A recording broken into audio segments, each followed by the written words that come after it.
Is there no balm in Gilead? Jeremiah 8 verse 22 NIV.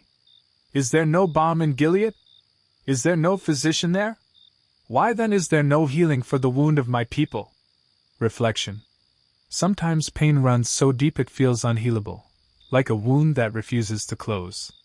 Regret, betrayal, loss, guilt, they linger, don't they? In Jeremiah's time, God's people were broken, and the prophet cried out, "Is there no balm? No healing?" But today, we know the answer.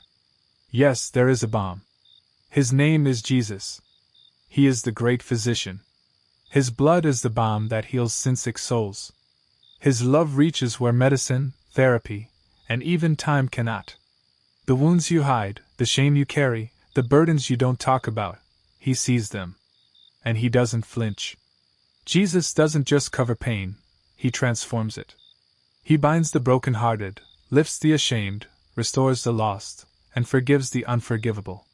There is a balm in Gilead, and He's alive, willing, and right here. Prayer. Jesus, You are my healer and restorer.